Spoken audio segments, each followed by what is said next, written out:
Philippa and Selena, the bridesmaids. You're both looking gorgeous today.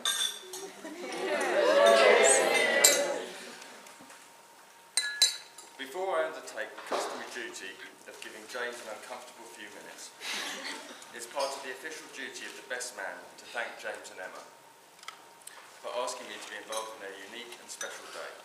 I know they've both put a tremendous amount of effort into the planning of this wedding, especially Emma, and I can only hope that apart from this speech, everything else will have exceeded their expectations.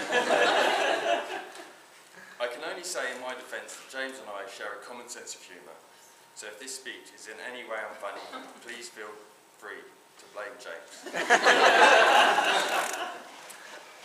Today is a sad day for single men, as another beauty leaves the available list. And ladies, I'm sure you will agree that today passes by without much of a ripple.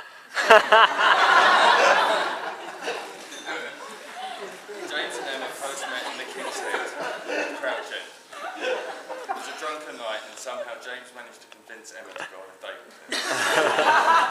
I think it's safe to say they hit it off immediately.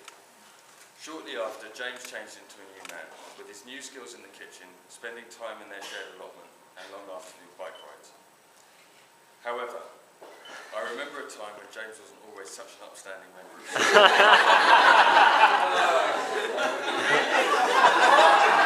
Surely not.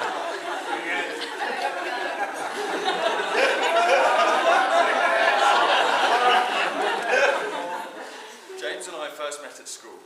We didn't get on at first and used to sit in silence as our mothers would take it in turns to drive us into school.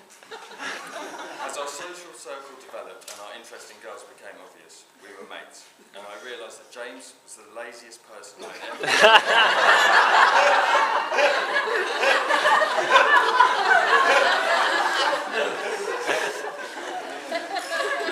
James and I moved in together in our early 20s with two other mates. Although none of us were students, by the time our lease was up, we had our gas cut off, the kitchen was a biohazard, and our neighbours had kids. It seemed like James was always sitting in front of his computer, surrounded by empty cans, food wrappers and fag bags. When we went to festivals in the summer, he would only consume cans of nourishment, so he could get some portaloos. Not much care went into meal times, and while he was at university, he managed to feed himself purely from the local vending machine.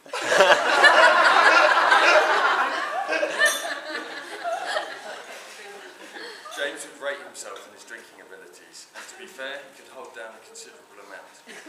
One night there was a bet for him to down half a pint of whiskey. He took on the challenge without much deliberation, and shortly after he went missing. There was slight concern, and later that evening we discovered him asleep on the neighbour's garage roof.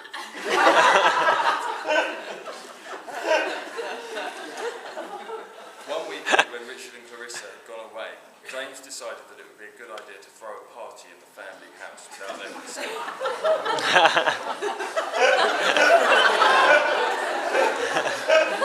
You were there, Andy. We were all excited about the idea and proceeded to move all the delicate ornaments and furniture into one room. The night went off with a bang, and many reprobates attended. I think it was around 7 AM on Sunday morning when James announced that Clarissa and Richard would be returning at 10 AM. Panic-stricken, 5 of us took it upon ourselves to throw the reprobates out and then tidy and clean every spot of the house continuously for 3 hours. We worked extremely hard and were really impressed with ourselves over the level of efficiency. Just after 10 AM, James and I heard the door opening and Clarissa walked into the living room. She looked at us knowingly and said, "James, why are the sofas the wrong way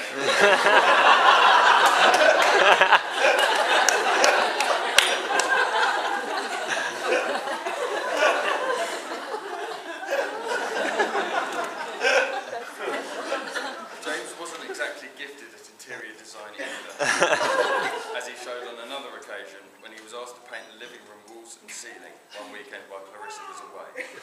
Unfortunately, he mixed up the 2 different paints he had been supplied with. Clarissa returned to find that she now had very dark walls and an incredibly light ceiling. So advice to Emma, if you're thinking of redecorating, make sure you keep an eye on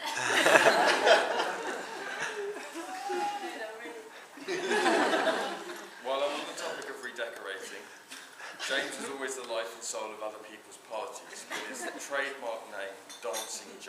pass out around 2 AM in the middle of the thumping party.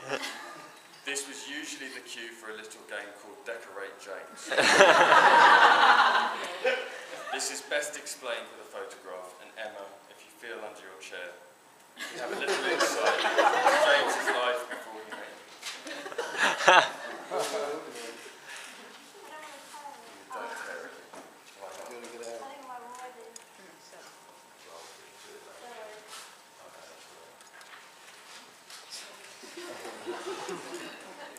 It's very well stuck, my kid.